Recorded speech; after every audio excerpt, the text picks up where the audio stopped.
Welcome to the deep dive. We take all the research, the articles, the notes you've gathered, and really try to pull out the core insights. And today, we're tackling a big one, a classic. Sun Tzu's The Art of War. Yeah, it's one of those texts that everyone sort of knows of, but maybe hasn't really dug into. Right, and on the surface, you might think, okay, military strategy, ancient China. What's that got to do with me? But that's the fascinating part, isn't it? Its wisdom goes way beyond just battlefields. Absolutely. It touches on leadership, strategy in general, business, even, personal challenges. So that's our mission today. We want to give you a shortcut, a real feel for this profound work, show you how these ancient ideas about, well, life and death, survival and ruin, Are still incredibly relevant. It's concise, it's elegant, and surprisingly practical. Okay, so let's start with the man himself, or maybe the myth. Sun Tzu. What's the story there? Even the name is complicated. It is. Sun Tzu isn't really a name like John Smith. It's an honorific. It means master sun. His actual name, we think, was Sun Wu. And even that name means martial or military. So he's deeply tied to this subject. But was he even a real person? Yeah. I know there's been debate about that for like centuries. Exactly. A huge historical puzzle. Some scholars thought maybe he wasn't real, or maybe the name referred to different people whose stories got mashed together over time. Right? The earliest written accounts we have, like Sima Qian's Shiji from the late 2nd century BC, and in other texts, the Wu Yu Qingqi, they actually give conflicting details about where he came from. Was it Qi? Was it Wu? But they do agree on the name Sun Wu, and for a long time, there was real confusion with another military strategist, Sun Bin. Sun Bin. He was later, right? Like Yeah. 4th century BC, and a descendant. That's the one. People wondered if maybe they were the same person, or if the works got mixed up. So how did they figure that out? Well, this amazing discovery happened in 1972. Archaeologists found these bamboo strips, ancient scrolls basically, and on them were fragments of Sun Bin's Art of War. It proved they were two different guys writing two different books. It sort of solved that particular riddle. That's incredible. So we have Sun Wu, Master Sun. What do the reliable sources actually agree on about him? They agree he was this brilliant military expert serving King Heilu of Wu. This would be around 512 BC. Okay. And the Shiji tells this story. King Heilu had apparently read The Art of War, or an early version, and was impressed. So he asks Sun Tzu, can you prove these principles work? Like, practically. And Sun Tzu says. He says yes. And the king, maybe testing him, says, okay, can you try it out on women? Specifically, his concubines. Oh boy. Okay, how did that go? Well, it's a famous story. And pretty intense. Sun Tzu divides the concubines into two groups, appoints the king's two favorites as the leaders.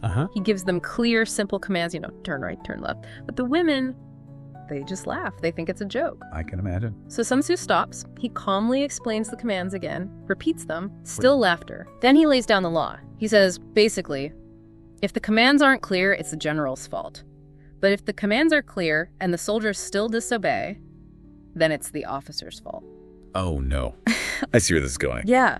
He orders the execution of the two leaders, the king's favorite concubines. Serious. Seriously. The king, who's watching from a pavilion, is horrified. He sends a message down, please stop. I'm satisfied with your ability. Without these two, my food will lose its savor. Pleading. And Sun Tzu. He refuses. He sends back a message saying, essentially, look, you appointed me general. When I'm in command on the field, there are some orders from the sovereign I don't have to accept. He's making a point about military authority. Wow. That takes guts. It does. And the result, after the executions, silence. The remaining women follow every single command perfectly, like clockwork. Chilling. But effective, I guess. He then reports back to the king. The soldiers are now properly drilled. You can use them for anything. It's a brutal story, but it perfectly illustrates his point about absolute discipline and clear authority being non-negotiable. It really sets a stark tone.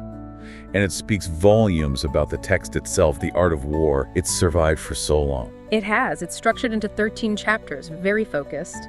And think about what it survived. Qin Shi Huang, the first emperor, ordered book burnings in 213 BC. Libraries were sacked. Yeah, it's amazing we have it at all. Its survival really speaks to its perceived value, even back then. Which brings us to the opening lines, right? How he frames the whole subject. Yes, it's quite powerful. He doesn't start lightly. He says, war is a vital matter of state. It is the field on which life or death is determined and the road that leads to either survival or ruin. And must be examined with the greatest care. No messing around. This is serious business. Exactly. And from that serious starting point, he immediately lays out what he calls the 5 constant factors. These are the things you absolutely have to assess before you even think about conflict. They're like his checklist for victory. Okay, what are they? Let's break them down. First is the moral law, or Tao, sometimes translated as the way. Okay, what does that mean in this context? Is it about ethics? Not quite in the way we might think. It's more about the leader's ability to be so in tune with their people that the people are in complete accord with the ruler. They'll follow them anywhere, face any danger without questioning. It's about deep loyalty and shared purpose. So it's like organizational buy-in, almost, but way deeper. Exactly. The insight there is, your team, your people, they'll only truly stick with you through the really tough stuff if they fundamentally trust you and believe in the cause. Makes sense. What's second? Second is heaven, which sounds grand, but it really means the conditions. Climate, weather. Oh, right. Like night and day, cold and heat, times and seasons, practical stuff. Very practical. You ignore the weather at your peril. Third is earth, which is the terrain. The actual ground you're operating on. Yep. Distances, great and small, danger and security, open ground and narrow passes, the chances of life and death. The landscape shapes everything. The takeaway is your environment isn't just passive background, it actively helps or hinders you. You have to work with it. Okay, number 4. The commander, the leader themselves. Sun Tzu lists the key qualities: wisdom, sincerity, benevolence, courage, and strictness. That's quite a list. Wisdom, sincerity, kindness, bravery, and discipline. A high bar for any leader. A very high bar. And finally, number 5 is method and discipline, or regulation. This sounds like the nuts and bolts. It is. Army organization, logistics, supply lines, who's in charge of what, managing the money, the essential structures. Because, you can have the best plan, the most inspiring leader. But if you can't get supplies to the troops or keep things organized, it falls apart. Precisely. Sun Tzu says, you can have the greatest vision, but if your systems and processes are chaotic, you're doomed. He really ties it all back to planning, doesn't he? That quote about calculations. Oh, yeah. The general who wins a battle makes many calculations in his temple ere the battle is fought. The general who loses a battle makes but few calculations beforehand.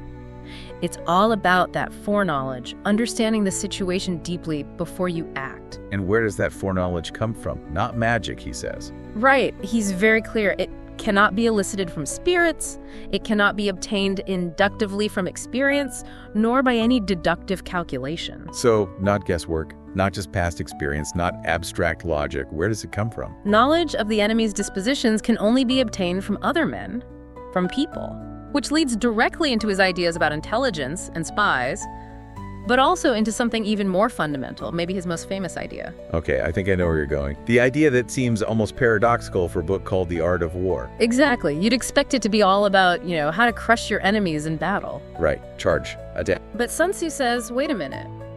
To fight and conquer in all your battles is not supreme excellence. That's the line. So if winning every fight isn't the best you can do, what is? Supreme excellence consists in breaking the enemy's resistance without fighting. Without fighting at all. How do you do that? By being smarter. Yeah. By undermining their strategy before battle is even joined. He actually gives a hierarchy of good generalship. Okay. The best strategy: balk the enemy's plans, foil their intentions before they can even act. Stop them before they start. Makes sense. Second best: prevent the junction of the enemy's forces. Keep them divided. Don't let them consolidate their strength. Okay, strategic disruption. Third, and only third best, is attack the enemy's army in the field, engaging in open battle. So fighting is already plan C. Pretty much. And the absolute worst policy: besiege walled cities. He says avoid that if you possibly can. It's slow, costly, and brutal. So the ideal victory is strategic, diplomatic, almost intellectual. And at the core of achieving that is deception. His other really famous line: all warfare is based on deception. It's fundamental to everything else. How does he mean that? Like lying? It's more sophisticated than just lying. It's about manipulating perception, creating illusions. He uses these paradoxes. When able to attack, we must seem unable. When using our forces, we must seem inactive. When we are near, we must make the enemy believe we're far away. When far away, we must make him believe we are near. It's all misdirection, playing with the enemy's assumptions. Exactly, and he takes it further. Simulated disorder postulates perfect discipline. Meaning you can only pretend to be chaotic if you're actually incredibly organized underneath. Yes. Simulated fear postulates courage. Simulated weakness postulates strength. To convincingly fake weakness, you actually need underlying strength and control. It's a high-level game of smoke and mirrors. Is there a good historical example of this, besides maybe the concubine story? Oh, absolutely. Remember Sun Tzu, the descendant? Yeah, the one whose scrolls they found. Well, he pulled off a classic deception in 341 BC, the Mauling campaign. He was facing an enemy general named Pang Wan, who was apparently quite arrogant. Okay. Sun Bin wanted to lure Pang Wan into a trap. So, as his army marched, he deliberately had them light fewer and fewer cooking fires each night. Fewer fires, why? To create the illusion that his army was shrinking rapidly, like soldiers were deserting in huge numbers. First night, maybe 100,000 fires. Next night, 50,000. The night after, only 30,000. Ah, clever. So Pang Wan would think Sun Bin's army was collapsing. Precisely. Pang Wan got overconfident, thought Sun Bin was weak and falling apart, and raced ahead with his elite troops to catch him. Right into Sun Bin's ambush. Exactly. A brilliant use of deception based on understanding the enemy's psychology. And you see this stuff even in modern times, right? Like World War II. Absolutely. D-Day is a prime example. The Allies went to incredible lengths to deceive the Germans about where the invasion would happen. Operation Fortitude, wasn't it? That's the one. They created a whole phantom army, the first U.S. Army group, supposedly based in Kent, aimed at Calais. They used dummy tanks, inflatable ones, fake radio traffic, double agents feeding false information. All to convince Hitler the main landing would be at Pas-de-Calais, not Normandy. And it worked. It kept crucial German divisions waiting in the wrong place. It shows that this principle, controlling the narrative, managing perception, it's timeless. It can be more powerful than just raw force. That insight, that perception management, can be your greatest asset that applies way beyond war. Business deals, negotiations, maybe even personal situations. Definitely. Understanding how to frame things, how to subtly mislead or obscure your real strengths or intentions, it's a powerful tool. So deception is powerful. Strategy is key. But even the best strategy needs fuel. Sun Tzu talks a lot about the practicalities, the cost of war. He's incredibly realistic about it. He doesn't glorify war. He sees it as ruinously expensive. He gives these figures like raising an army of 100,000 men costs 1,000 ounces of silver a day. Wow, that's a lot. It's a huge drain on the state, on the people, and he's blunt about it.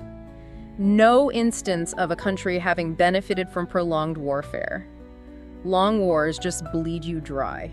So what's the solution then, if war is sometimes necessary but always costly? Rapidity. Speed. Get it done quickly.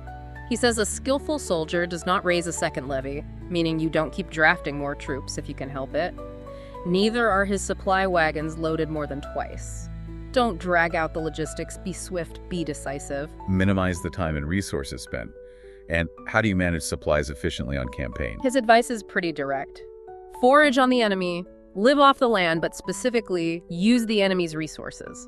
Make them pay for the war, essentially. In a way, yes. He calculates that 1 cartload of the enemy's provisions is equivalent to 20 of one's own, because you save all the transport costs and effort. That's smart.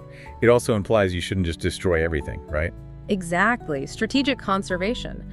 Don't burn cities or crops you could use. Don't just kill prisoners. You might get information from them or even recruit them. It's about maximizing your gain and minimizing your own expenditure. So efficiency and resourcefulness are paramount. Which brings us back to the leader, the commander. What else does he say about leadership beyond those 5 qualities? Well, there's a really interesting balance he strikes. On one hand, he emphasizes caring for your troops. Okay. He says, regard your soldiers as your children. Look upon them as your own beloved sons, and they will stand by you even unto death. There's a real sense of responsibility and connection. That's quite compassionate, actually. It is, but then almost in the next breath, he stresses the need for iron discipline. Ah, the other side of the coin. Right. He says soldiers must be treated in the first instance with humanity, but kept under control by means of iron discipline. It's that blend again, care, but with absolute clarity on rules and consequences, like the concubine story showed. It's a tough balance to strike for any leader. Care, but maintain control. And he also warns about the leader's own potential failings. He lists 5 dangerous faults a general might have that could lead to disaster. Okay, what are some of those? Well, there's recklessness, obviously, cowardice, a hasty temper, But two are really interesting psychologically. Go on. One is a delicacy of honor sensitive to shame, meaning a leader who's too worried about losing face, about being embarrassed. They might make rash decisions just to avoid looking bad. I can definitely see that happening in, well, any field. Politics, business. For sure. The other is over-solicitude for his men. Wait, caring too much is a fault. How? Because if you're so worried about casualties or hardship that you become hesitant or unwilling to take necessary risks, you can lose strategically. You might miss opportunities or fail to press an advantage because you're overly protective. So empathy is good, but it can't paralyze you from making tough calls. Exactly. Sun Tzu is ruthless about this. He says, when an army is overthrown and its leader slain, the cause will surely be found among these 5 dangerous faults. He's saying, look inwards at your own weaknesses as a leader. That's sobering advice. Okay, so we have the leader, the resources, the deception. How does this all come together on the ground, adapting to the situation? Yes, adaptability is huge for Sun Tzu. He uses this beautiful analogy of water. Oh, right. Tell us about that. He says military tactics should be like unto water. Why? For water in its natural course runs away from high places and hastens downwards. It flows, finds the easiest path. Exactly. So in war, the way is to avoid what is strong and to strike at what is weak. Don't bang your head against the enemy's strongest point. Flow around it, find their vulnerability like water finding a crack. Be fluid, be flexible. Precisely. And he talks about tactics in terms of direct and indirect approaches, the Cheng and the Qi. Okay. He says there are really only these 2 basic methods of attack: the direct, straightforward engagement and the indirect, surprising maneuver. The way you combine them is infinite. Yes. Their combinations lead to an endless series of maneuvers, like moving in a circle where you never come to an end. Strategy is constantly evolving, adapting. Which means a good general needs to know when to engage and when not to. Absolutely critical. Know when to fight and when not to fight. It sounds simple, but it's profound. And he even gives specific advice based on numbers. Like ratios. Yeah. If you outnumber the enemy 10-1, surround them. 5-1, attack them. 2-1, divide their forces. Okay, makes sense. What if the numbers are closer? If you're equal, you can offer battle, but be prepared. If you're slightly outnumbered, avoid a direct confrontation if possible. And if you're heavily outnumbered, Run away. basically, yes, flee, evade, don't fight a battle you know you'll lose, preserve your strength for another day. It's pragmatic. Very pragmatic. And this ties back into the terrain, right? Knowing the earth. Definitely. He details 6 basic types of terrain: accessible ground, entangling ground, ground where you might get stuck, narrow passes, high ground, places far from the enemy. And each requires a different approach. Yes. You need to know how to use advantageous terrain and how to avoid getting trapped by difficult terrain. But then he goes deeper with the 9 situations, or 9 varieties of ground. Okay, this sounds more complex than just hills and valleys. It is. It's less about physical geography and more about the strategic situation you find yourself in. Are you on home turf, where troops might scatter easily? Dispersive ground. Are you deep in enemy territory with no easy retreat? Serious ground. Are you surrounded, hemmed in ground? Or are you on desperate ground? Exactly. That's the one where you have no choice but to fight for survival. And there's a story about that too, isn't there? A general putting his own troops in that situation deliberately. Yes, the story of Han Xin, a brilliant general. He was facing a much larger army, and he positioned his troops with their backs literally against a river. Which sounds like terrible tactics. No retreat path. Normally, yes. His own officers were probably horrified, but Han Xin knew what he was doing. By removing any possibility of escape, he put his soldiers onto desperate ground. They had to fight like hell or drown. Precisely. They fought with the courage of desperation, knowing it was win or die. And they won against the odds. It shows how a leader can manipulate the situation, the ground, to get the absolute maximum effort from their people. Wow. That's intense leadership. What about that snake analogy? The Shuaizhan snake. Ah, yes, another great visual. He describes the snake from the Chang Mountains. Supposedly, if you hit its head, its tail immediately whips around to attack you. Okay. If you hit its tail, its head lunges. And if you hit it in the middle... Both ends attack at once. Exactly. The point is perfect coordination and mutual support. An army should react like that unified, instantaneous response, no matter where the pressure comes. So the different parts of the army, or maybe even different departments in a company, They should function as one seamless whole. That's the ideal. He even says that traditional enemies, like the people of Wu and Yu in his time, if they found themselves in the same boat during a storm, they'd naturally help each other out, like the left hand helping the right. Out of sheer necessity. Right. So whether through perfect discipline or situational necessity, the goal is that unified, fluid response. Everyone supports everyone else. Okay, that makes sense. Now, you mentioned earlier that foreknowledge, knowing the enemy, comes from other men. This leads us to spies, right? Yes. Sun Tzu is remarkably explicit about the importance of espionage. It's not some shady afterthought, it's central to his system. How central? He calls spies a most important element in war because on them depends an army's ability to move. Without good intelligence, you're basically blind. And he breaks down different types of spy. He does. 5 classes. It's quite detailed. Let's hear them. Okay, first, local spies. These are just inhabitants of the enemy's district that you employ, people who know the area. Makes sense. Get local knowledge. Second, inward spies. These are enemy officials that you've managed to bribe or turn, people on the inside. High-value targets. Definitely. Third, converted spies. These are enemy spies that you've captured and persuaded to work for you. He stresses you need to treat them well, reward them generously. Turncoats. Okay, number 4. Fourth are doomed spies. This is a bit grim. These are spies, sometimes your own spies, sometimes captured enemy spies that you deliberately feed false information. Why? So that they get caught by the enemy or report back to the enemy carrying your disinformation. You're using them to mislead the other side, even though they might suffer for it, hence doomed. Oh, that's cold. And the last type. Surviving spies. These are the ones who actually penetrate the enemy camp, gather intelligence, and make it back to report. Your classic intelligence agent. So it's a whole ecosystem of intelligence gathering and counterintelligence. Exactly. And he highlights the converted spy, the enemy spy you turn as potentially the most valuable. Why them specifically? Because they likely have existing access and contacts within the enemy system. They can help you recruit more inward spies, identify other enemy agents, and they know how the enemy's intelligence system works, making them perfect conduits for feeding that false information via the doomed spies. It's all interconnected. It really shows how vital human intelligence was, even thousands of years ago. Absolutely. He even cites ancient precedents, legendary figures like Yi Qi and Lu Ya, who supposedly served dynasties by providing crucial intelligence about the weaknesses of their predecessors, helping new dynasties rise.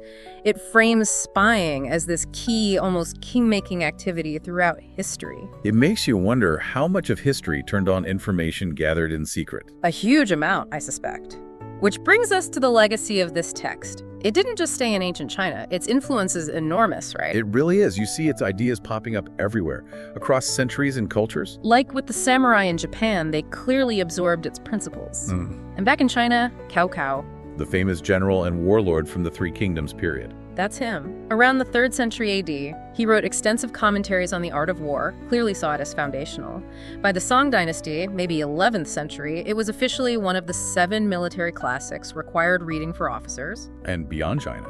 Well, think of Genghis Khan. His emphasis on speed, maneuver, deception. It resonates strongly with Sun Tzu. Yeah, you can see the parallels. What about later in Europe? There's debate about direct influence, but Napoleon Bonaparte.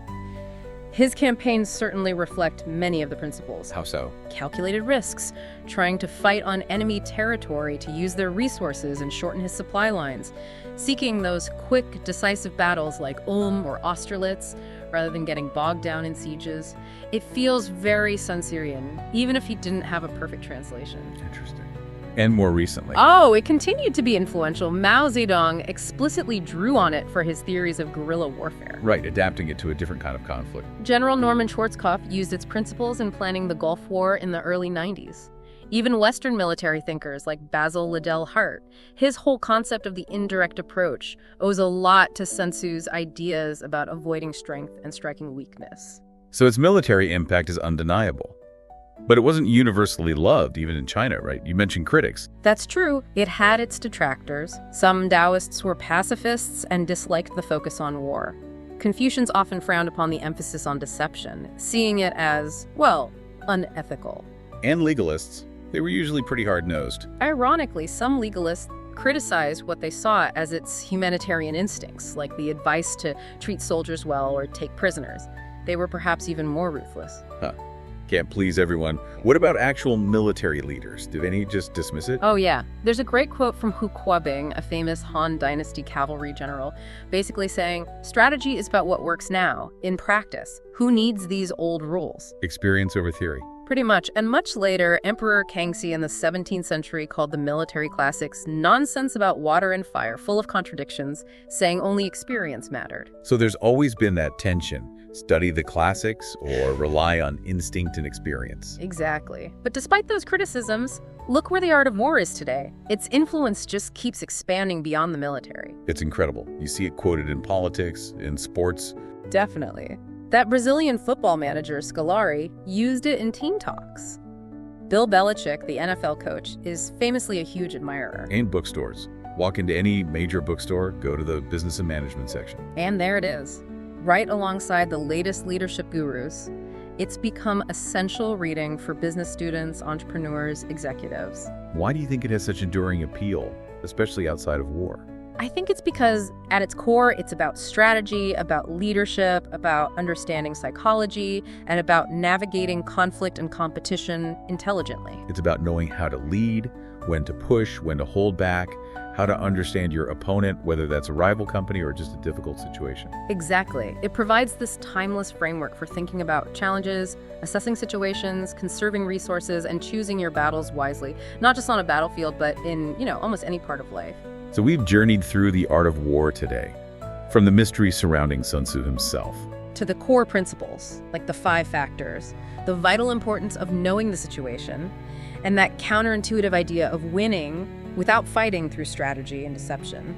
We looked at the harsh realities of resource management, the qualities of leadership, that balance of care and discipline, and the need for constant adaptation, like water. And the crucial, often hidden, role of intelligence and spies, then tracing its incredible journey through military history right up to the modern boardroom and sports field. It really is a dense, powerful work, 2,500 years old, and still sparking debate and providing insights. Absolutely. The conciseness is part of its genius, I think. So much wisdom packed into relatively few words. Which leaves us with a final thought, perhaps. Yeah. We spent some time on the historical debate. Was Sun Tzu real? Who exactly wrote this? Does it ultimately matter? That's a great question to ponder. Or should the focus be entirely on the ideas themselves? The principles of strategy, leadership, deception, adaptability, these concepts that have proven so powerful and timeless. Maybe the real value isn't nailing down the author's biography, but thinking about how you, the listener, might take these potent ideas and apply them to the challenges, big or small, that you face in your own life, in your own battles.